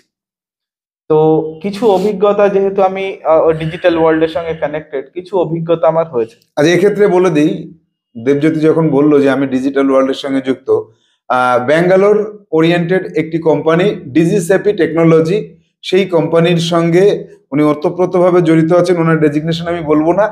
আর উনি এই ডিজিটাল মানে জগতে আরো অন্যান্য বিষয়গুলির সাথে যুক্ত আছেন। উনি পেশায় একজন ইঞ্জিনিয়ার এবং ইঞ্জিনিয়ারিং কলেজের প্রফেসর, এবং উনি সেই চাকরি সবকিছু ছেড়ে দিয়ে ডিজিটাল ওয়ার্ল্ডের মধ্যে নিমগ্ন আছেন, গবেষণায় মগ্ন আছেন। আপনি শুরু করুন আপনার। তো ধন্যবাদ। তো এখানে কি হয়েছে, বেসিক্যালি একটা সময় যখন ইঞ্জিনিয়ারিং কলেজ বা যেখানে বাচ্চারা পড়তো, সেখানে ম্যাগাজিন মানে হচ্ছে অনলাইন ম্যাগাজিনগুলো, সেখানে বিভিন্ন মানে IEEE বলুন, এই ধরনের ম্যাগাজিনগুলো সেখানে সাবস্ক্রিপশন হিসেবে থাকে। 2020 আগে পর্যন্ত আমাদের ধারণা ছিল সাধারণভাবে, যারা শিক্ষা জগতের সঙ্গে যুক্ত, যেহেতু আমি কলেজের সঙ্গে যুক্ত ছিলাম সেই জন্য বলতে পারছি, যে ম্যাক্সিমাম ডেটা যা আমরা ইন্টারনেটে ইউজ করি, সেই ডেটার প্যাটার্ন ছিল টেক্সট ডেটা। টেক্সট ডেটা বলতে আমি কিরকম বলতে চাইছি, ধরুন কোনো পেপার, IEEE রিসার্চ পেপার, সেটা পেপার হতো, তার কিংবা অ্যানিমেটেড হতো, কিংবা PDF ডকুমেন্ট হতো, কিংবা এক্সেল ফাইল হতো। 2020 পর থেকে এই ডেটার প্যাটার্নে একটা অদ্ভুত রকমের শিফট হয় গোটা ওয়ার্ল্ডে, শুধু ভারতবর্ষে নয়। আমরা অনেক বেশি ঝুঁকেছি এখন টুয়ার্ডস মাল্টিমিডিয়া ডেটা, মানে অডিও ভিজুয়ালস, ইন্টারঅ্যাক্টিভ অ্যানিমেশন মানে আজকের দিনে যদি আপনি কখনো সময় পান একটু সার্চ করবেন ভার্চুয়াল ল্যাবরেটরি, মানে সেখানে সেন্ট্রাল গভর্নমেন্টের প্রচুর প্রজেক্ট আছে ভার্চুয়াল ল্যাবরেটরির ওপরে। সেখানে কি, ধরুন আপনার বাচ্চা একটা ফিজিক্স ল্যাবে গিয়ে একটা ভোল্টেজের একটা ছোট্ট এক্সপেরিমেন্ট কন্ডাক্ট করবে, তার কাছে ইকুইপমেন্টস রয়েছে, সেটা আজকে ফ্রম গভর্নমেন্ট সেটা ভার্চুয়ালি অ্যাভেলেবেল। সেখানে মানে সেই এক্সপেরিমেন্টগুলো সে কন্ডাক্ট করাতে পারছে, সেটা একটা পার্ট। তো অনলাইন এডুকেশন বা এই যে সিস্টেমটা মানে এসছে, আমরা এখন বুঝতে পারছি এটা অলমোস্ট পৃথিবীর সমস্ত জায়গায় একটা অন্য রকমের একটা সাড়া ফেলেছে। আপনি অন্যরকম মানে পজিটিভ না নেগেটিভ? অবশ্যই পজিটিভ। আমি আপনাকে বলছি, ধরুন আপনার আশেপাশের, আপনি যদি কখনো দেখেন যে আপনার আশেপাশের যারা ইঞ্জিনিয়ার বা সফটওয়্যার ইঞ্জিনিয়ার, এরকম বহু সফটওয়্যার ইঞ্জিনিয়ার খুঁজে পাবেন যাদের পোস্টিং হায়দ্রাবাদ, বাড়িতে বসে আছে, মানে বাড়িতে রয়েছে আর কি, সে জব করছে বাড়ি থেকে, work from home, permanent work from home. আপনারা এই টার্মটা হয়তো শুনেছেন, ও ওয়ার্ক ফ্রম হোম করে করোনার পর থেকে বেশি। হ্যাঁ, এখন সেটার থেকে নেক্সট স্টেপ হচ্ছে পার্মানেন্ট ওয়ার্ক ফ্রম হোম, তাদের কোনোদিনও অফিসে যাওয়া লাগবে না। এর মাল্টিপল বেনিফিট আছে। মাল্টিপল বেনিফিট কিরকম, যে কোনো রকম একটা এমপ্লয়িকে যখন অফিস সেট আপের মধ্যে নিয়ে আসতে হয়, তার একটা ইনফ্রাস্ট্রাকচারাল এক্সপেন্ডিচার আছে। সেই ইনফ্রাস্ট্রাকচারাল এক্সপেন্ডিচার কিরকম? এসি, বসার জায়গা, টেবিল, কম্পিউটার তো আছেই, তার সঙ্গে সঙ্গে ডেটা, এগুলো রয়েছে। এটা পাওয়া যাচ্ছে এখন যে তারা যদি বাড়ির এনভায়রনমেন্টে থেকে সিমিলার কাইন্ড অফ প্রোডাক্টিভিটি তারা দিতে পারে, সেখানে কোম্পানিগুলোর কাছে সেটা একটা অনেক বড় পাওনা। যেখানে একটা কোম্পানির সিটিং ক্যাপাসিটি ছিল 100 পিপল, মানে 100 জন, সেখানে আজকে দেখা যাচ্ছে তারা 500 জন এমপ্লয়িকে আজকে এমপ্লয়মেন্ট দিতে পেরেছে শুধুমাত্র এই করোনার সুবাদে। না, এবার ক্লাস 5 এর একটা বাচ্চা যখন অনলাইন এডুকেশন নেবে, সেক্ষেত্রে সে কি বেনিফিট পাবে?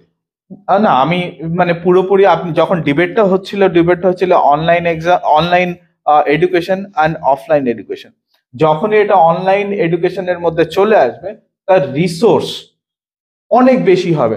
মানে আপনি অফলাইন যখন আপনি যখন অফলাইন পড়াশোনা করবেন, আপনার মাস্টারমশাই আপনার রেফারেন্স বুক, তার বাইরে কিন্তু আপনি যেতে পারবেন না। রেফারেন্স বুক কখন আসে? যখন আপনি আপনার মাস্টারমশাইয়ের কাছে পড়ছেন, তারপরে আপনি রেফারেন্স বুক গুলো কনসাল্ট করছেন। আপনি তো রেফারেন্স বুক কনসাল্ট করে মাস্টারমশাইয়ের কাছে যান না। মাস্টারমশাই কোনো একটা কিছু বললে তার জন্য আপনি রেফারেন্স বুক গুলো কনসাল্ট করছেন। যেহেতু আজকে লাইব্রেরি অনেক বেশি আপনার কাছে চলে এসছে, ইভেন মোবাইল ডিভাইসে চলে এসছে, কিন্তু যখন এটা অনলাইন এডুকেশনের মধ্যে চলে যাচ্ছে, হয়তো কোনো একটা কোর্সের জন্য, ধরুন আমি ধরে নিলাম ক্লাস 8-এর একটা বাচ্চা পড়ছে, তার 8টা সাবজেক্ট, যদি ভারতবর্ষের 8টা বেস্ট টিচার তাকে পড়াতে পারে, তাদের এক জায়গায় আনা কিন্তু প্রায় অসম্ভব। 8টা বেস্ট টিচারকে এক জায়গায় অফলাইনে নিয়ে আসা প্রায় অসম্ভব, কিন্তু যেটা অনলাইনে সেটা সম্ভব।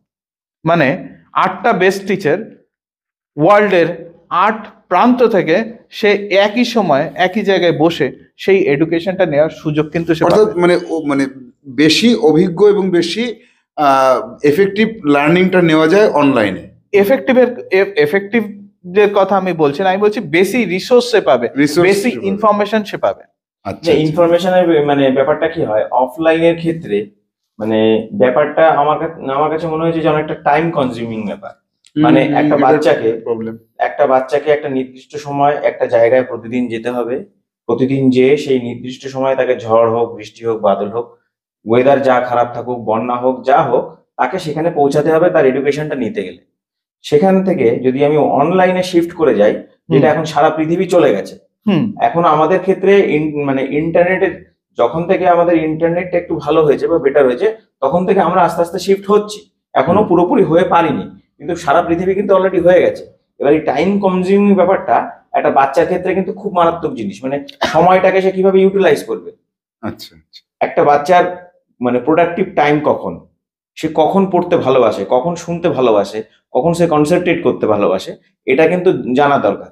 এবার আমরা যে অনলাইনে এডুকেশনটা নিচ্ছে বাচ্চাটা, এবার দেখা গেল যে তার সন্ধ্যাবেলাতে তার পড়তে ভালো লাগে না, সে একটু কার্টুন দেখবে, সে দেখলো কার্টুন, আধ ঘন্টা পরে তার মন বসলো, তার মা বাবা বুঝলো যে হ্যাঁ এখন তাকে মন বসছে, এখন মনোসংযোগ ভালো, সে পড়বে এখন।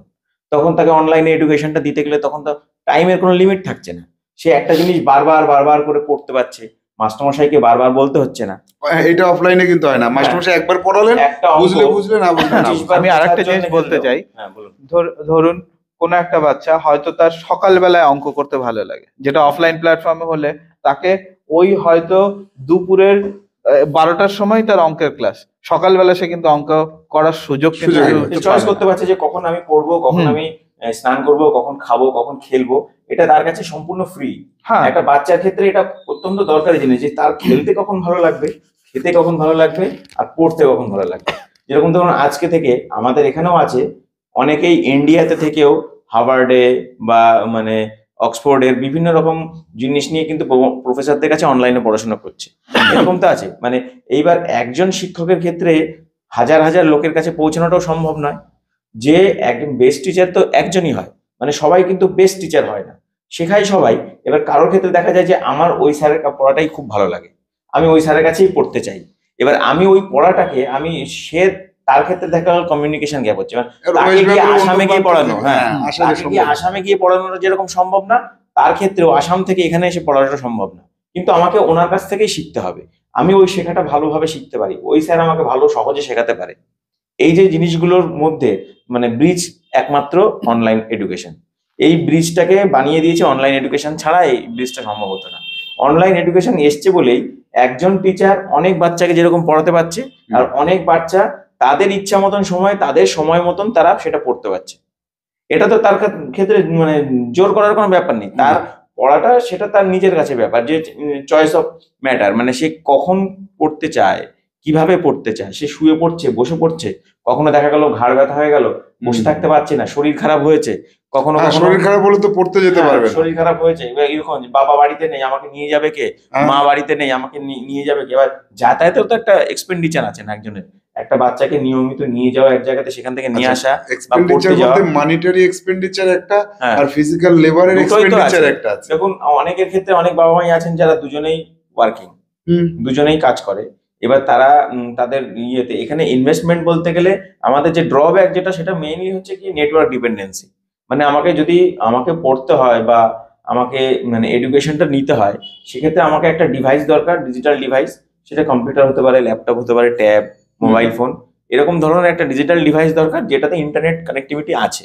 এইটাই হচ্ছে কি এর ব্যাপার। এবার যেখানে যেখানে দেখা গেল যে কোথাও কোথাও ইন্টারনেটের সমস্যার জন্য অনেকেই এটাতে বলে, কিন্তু আমার মনে হয় না যে এখন এই মুহূর্তে ইন্ডিয়ার কোনো জায়গাতেই ইন্টারনেটটা অতটা খারাপ। কিছু কিছু জায়গায় না ইন্টারনেটটা মানে দেখা যাচ্ছে গুগল মিট অন করে ভিডিও ক্লাস হচ্ছে, ওর কথা শোনা যাচ্ছে না, বা মানে ইন্টারনেটের প্রবলেম কিছুটা এখনো রয়েছে। হ্যাঁ, আবার আরেকটা জিনিস হয় কি, ধরুন একটা জেলার বাচ্চাদের একটা টেন্ডেন্সি থাকে এক এক রকম।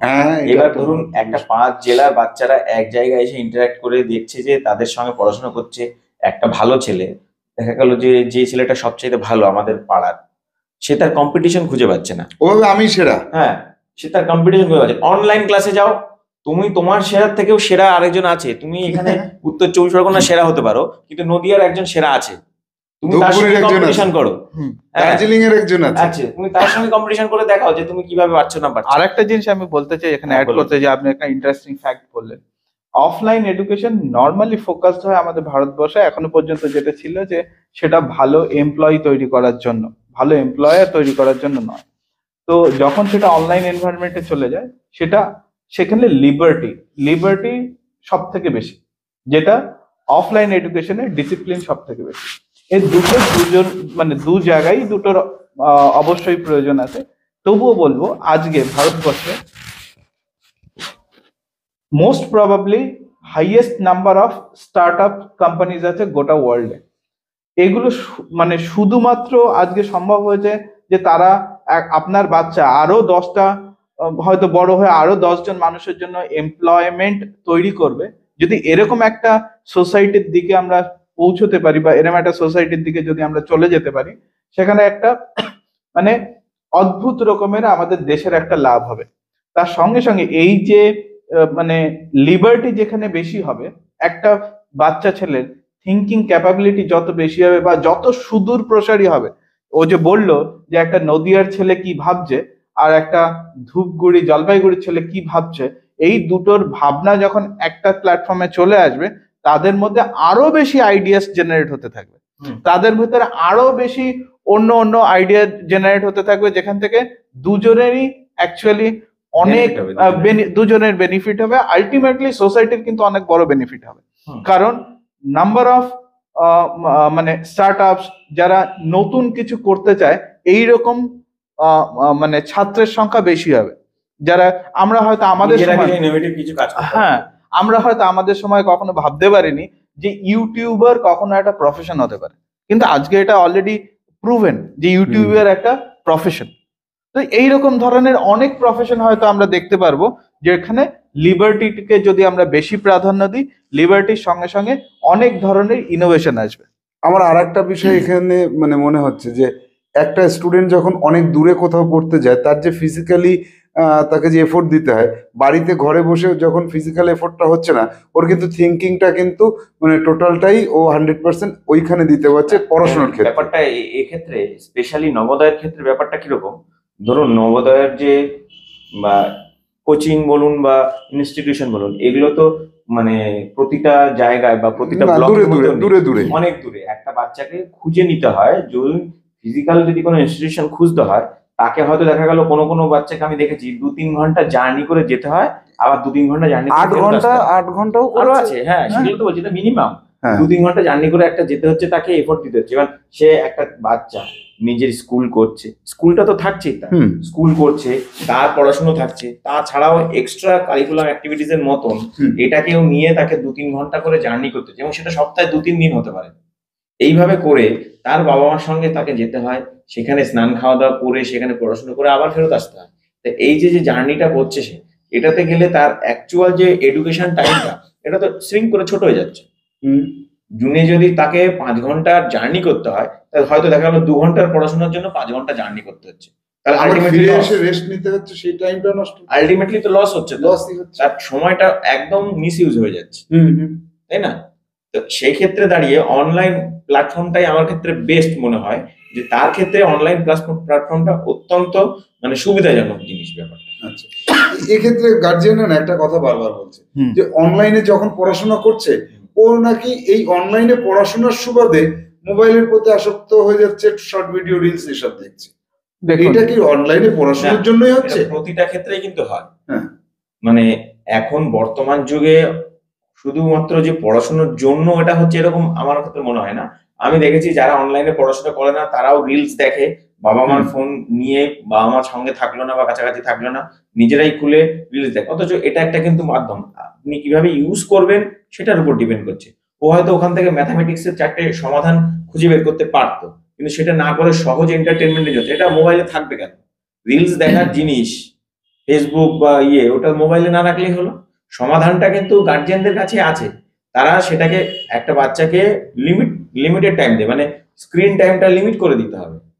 আমি কতটা সময় তার হাতে আমি ওই জিনিসটা দেব, সেটাকে যদি লিমিট করে দেওয়া যায়, যে তোমার কাছে 2 ঘন্টাই থাকবে বা তোমার কাছে 1 ঘন্টাই থাকবে জিনিসটা, তারপরে কিন্তু আমাকে দিতে হবে, এরকম যদি ব্যবস্থা করা যায়, তাহলে কিন্তু এই অভ্যাসগুলো মানে দায়িত্বটা পড়ছে কাদের উপর? না, জিনিসটা একটা অবশ্যই ডিভাইসটা তো কন্ট্রোল করতে হবে, আপনাকেই কন্ট্রোলটা করতে হবে। ডিভাইসটা তো একটা মানে এমন একটা জিনিস যেটা থেকে আপনি মানে একটা সাবান বানানোর ফর্মুলা আপনি ওখান থেকে বের করতে পারেন, অথবা ওখানে যদি কোনো ক্ষতিকারক জিনিস বা কোনো মানে ধ্বংসযজ্ঞ চালানোর মতো অস্ত্র, সেরকম ওখান থেকে আর কি মানে কিভাবে তৈরি করতে হয় সেটা শিখতে পারেন। শেখার জিনিস সবকিছুই আছে। এবার আপনি কোন দিকে শেখার জন্য আপনি ওটার মধ্যে সার্চ করছেন, সেইটা হচ্ছে কি মেইন ইম্পর্টেন্ট।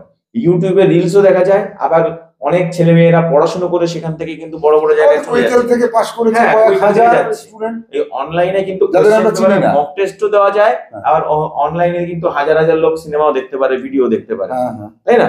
তাহলে এইগুলোর মধ্যে থেকে চয়েস করতে হবে যার হাতে ইউজ করা যাবে, এবং তার গার্জিয়ান যারা আছেন তারা দেখবেন যে আমি কতটা সময় তাকে দেবো, কিভাবে সে ইউজ করছে, এটাকে কন্ট্রোল আমার হাতেই রাখতে হবে। যতদিন না পর্যন্ত তার 18 বছর হচ্ছে, আমার মনে হয় কন্ট্রোলটা বাবা মার হাতে রাখাই ভালো। আমি এই সম্বন্ধে আমি সুদাম বাবুকে রিকোয়েস্ট করব, যদি মানে যেহেতু আমি এরকম একটা ডোমেন থেকে আছি, যদি আপনার মনে হয় যে কিছু টিপস অনলাইন এডুকেশনের জন্য, বাচ্চাদের ডিভাইস ম্যানেজ করার জন্য যদি তাদের হেল্পফুল হয়, তাহলে আপনি সেপারেট ভিডিও বানান। সেখানে হয়তো বিপ্লব বাবুকে বললে বা আমাকে বললে আমরা হয়তো আবার আসতে পারি, যেখানে হয়তো আমরা কিছু সুযোগ সুবিধার কথা যেগুলো অত্যন্ত সহজেই উপলব্ধ, যেখানে কিনা বাচ্চা মানে অভিভাবকরা তাদের বাচ্চাদের এই ডিজিটাল ডিভাইসের উপরে কন্ট্রোল নিতে পারেন। আর আমার মনে হয় সেটা প্রয়োজনও আছে। হয়তো মানে যেভাবে ওয়ার্ল্ড চেঞ্জ হচ্ছে, সেইভাবে আপনাকে ওই স্পেস মানে সাইবার স্পেসেও যাতে তারা তাদের বাচ্চাদের উপরে নজরদারিটা রাখতে পারে, তার জন্য আমার মনে হয় আপনি সেপারেট ভিডিও বানান, সেটা সুবিধা হবে। ডিজিটাল ডিভাইসের জন্য এক্সপোজ কখন হয়? এখন মানুষ জন্মানোর 5 মিনিটের মধ্যে তার ডিজিটাল ডিভাইসের সঙ্গে এক্সপোজ হচ্ছে। প্রথম ছবি তুলছে একজন স্মার্টফোনে, জন্মানোর সঙ্গে সঙ্গে স্মার্টফোনে ছবি উঠছে, তো জন্মানোর 5 মিনিটের মধ্যে থেকেই সে ডিজিটাল ডিভাইসের সঙ্গে এক্সপোজ হয়ে যাচ্ছে। এবং জন্মানোর আগে থেকেও তো তার মার কাছে মোবাইল আছে, সে মোবাইলের গান শুনছে, করছে, সেগুলো তো তার কাছে এক্সপোজ হচ্ছে ব্যাপারটা, তাই না? তো আপনার আমি এক্সপোজারটাকে আপনি স্টপ করতে পারবেন না, আপনি কম করতে পারবেন, যতটা সম্ভব কম করে দিতে হবে, অ্যাটলিস্ট কমসে কম যতদিন তার এডুকেশন লাইন চলছে। অবশ্যই আমি সেটা বলিনি, আমি বলতে চাইছিলাম যে রেস্ট্রিকশনস গুলো, ধরুন আমার ফোন এই মুহূর্তে আছে, আমি জানি আমার ফোনের মধ্যে আমি বুঝতে পারি আমার ছেলে, আমারও ছেলে আছে, আমার ছেলে সে কতক্ষণ আজকে কোন অ্যাপ্লিকেশন কতক্ষণ সে ইউজ করেছে, সেই ইনফরমেশন আমার ফোনের মধ্যে কিন্তু আছে। তো এই ধরনের ইনফরমেটিভ ভিডিও যেগুলো অভিভাবকদের জন্য ভালো হবে, তারা হয়তো আরো ভালোভাবে নিজের এটার উপর ছেলে মেয়েদের video করতে হবে। একটা ভিডিও আপনি করুন। অবশ্যই। তো এবার আসা যাক, আমাদের আলোচনার অনেকটা সময় আমরা কাটিয়েছি, তবে একটু বোর ফিল করলাম না আমরা, আপনারাও করলেন না, কারণ কি আমরা আজকে যে বিষয়গুলি জানলাম সত্যি মূল্যবান কতগুলো কথা আমরা জানতে পারলাম। আপনারা চিন্তিত ছিলেন যেসব বিষয়গুলো নিয়ে, আপনাদের যেখানে যেখানে কনফিউশন ছিল সেগুলো সুন্দরভাবে ক্লিয়ার করে দেওয়া হলো। দেবজ্যোতি, বিপ্লব দুজনেই ক্লিয়ার করে দিল। এবার আমরা আসবো যে প্রথম যে প্রশ্নটা প্রচুর এসেছে, কটা পর্যন্ত আমরা দেখেছিলাম 947টা। তো সেই প্রশ্নটা কি ছিল? সেই প্রশ্নটা ছিল যে আমার মেয়ে গ্রাম থেকে পরীক্ষা দিয়েছে এবং ও এত পেয়েছে, 96 পেয়েছে, তাহলে কেউ পাশ করবে? এবার দেখুন, বিষয়টা হচ্ছে কি, আজকে সকালেই আমি একটা ভিডিও আপলোড করেছিলাম যে কোন ব্লক থেকে পশ্চিমবঙ্গে এবার কতজন পাশ করবে এবং কিভাবে বাছাই পর্বটা চলবে, 2024-এর জন্য নিয়মটাকে আলাদা কিনা। তো এবার এই যে জটিল বিষয়বস্তু রয়েছে সেখানে দাঁড়িয়ে অনেকটা মানে হিসাব করার পরে আপনাদেরকে যে হিসাবটা আমি বোর্ডে বুঝিয়ে দিয়েছি ওইটা অনেকেই বুঝতে পারেন না, বা বোঝাটা একটু টাফ ব্যাপার হয়ে যায়। তো এই ক্ষেত্রে আমি একটা মানে একটা সহজ হিসাব বলে দিচ্ছি আপনাদের। সেটা হচ্ছে, যদি জেনারেল কাস্ট আপনারা হয়ে থাকেন, তাহলে যদি আরবানের হয়ে থাকেন, তাহলে ছেলেদের ক্ষেত্রে মোটামুটি 95-96, আর মেয়েদের ক্ষেত্রে তার থেকে 2 নম্বর কম। যদি রুরাল এরিয়ায় হয়ে থাকেন, জেনারেল কাস্ট হয়ে থাকেন, ছেলেদের 92, মেয়েদের 91। এগুলো মোটামুটি পাশ করার জন্য এবছর গ্রহণযোগ্যতা পাবে। আর কি, যদি এসসি আর ওবিসি হয়ে থাকেন, তাহলে ছেলেদের ক্ষেত্রে 85 থেকে 90 এর মধ্যে রান করলে সম্ভাবনা প্রবল, মেয়েদের ক্ষেত্রে আর 2 নম্বর কম ধরতে পারেন। আর যদি এসটি কোটায় থাকেন, তাহলে 80 থেকে 85-র মধ্যে যদি কোনো ছেলে পায়, তাহলে ধরে নিতে পারেন যে হওয়ার সম্ভাবনা আছে, যদি রুরাল হয়। আরবান হলে আরো 1 নম্বর 2 নম্বর বেশি ধরুন। আর মেয়েদের ক্ষেত্রে সবসময় 2 নম্বর 1 নম্বর কম ধরুন।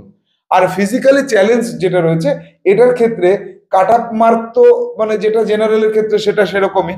এদের ক্ষেত্রে কি হয়, এদের যেমন পরীক্ষার হলে 10 মিনিট সময় বেশি পেয়েছেন, তেমনি এদের ক্ষেত্রে পরীক্ষার হলে 10 মিনিট না, পরীক্ষার হলে বোধহয় আরো বেশি সময় ছিল এই বছর। আমি তো বলেই দিয়েছিলাম পরীক্ষার আগে অ্যাডমিট কার্ড দেখে। আর এদের ক্ষেত্রে কি হয়, যে ওই জেলাতে টোটাল কতজন ফিজিক্যালি চ্যালেঞ্জ পরীক্ষা দিয়েছে, তাদের মধ্যে থেকে কত নম্বর পরপর এসেছে, তাদের মধ্যে কোটা আছে কিনা। তো সেক্ষেত্রে ধরে নেব আমি মোটামুটি 70 থেকে 80, 70-এর উপরে গেলে সম্ভাবনা একটা থাকছে। তো এই যে আমি যে নম্বরের বিভাজনটা করলাম, এই বিভাজনটাকে নিয়ে কাট আপ মার্ক নিয়ে হোয়াইট বোর্ডের সহযোগিতায় আগামীকাল আসছে আপনাদের জন্য আরেকটি ভিডিও, সেটা দেখবেন। তো আজকে আমাদের আলোচনা অনেক দীর্ঘ হয়েছে, আশা করি কেউ বোর ফিল করেনি। আমরা একে একে সবাই বিদায় নেব। হ্যাঁ, আমি নমস্কার জানাচ্ছি। নমস্কার। তো আজকে আমাদের এই পর্যন্ত থাকলো। aribu.in ওয়েবসাইট আপনাদের জন্য থাকলো, উইকেল চ্যানেল আপনাদের জন্য থাকলো, সাহা ইনস্টিটিউট আপনাদের জন্য থাকলো। অল ওভার ইন্ডিয়ার প্রতিটা অল ইন্ডিয়া অর্থাৎ প্রত্যেকটা অঞ্চলের অল ইন্ডিয়া এই সাহা ইনস্টিটিউট পৌঁছে যাক, এটা আপনাদের দ্বারাই সম্ভব হবে। আপনি যেমন আজকের প্রোগ্রামটা দেখলেন, আমাদের যে এডুকেশনাল যে প্রোগ্রামগুলো রয়েছে বা ম্যাথমেটিক্সের ক্লাস রয়েছে, আপনি যেমন আপনার সন্তানকে দেখাবেন, লিঙ্কটা পাঠিয়ে দেবেন আরো 10 জনকে, তাদের বলবেন আরো 10 জনকে পাঠাতে।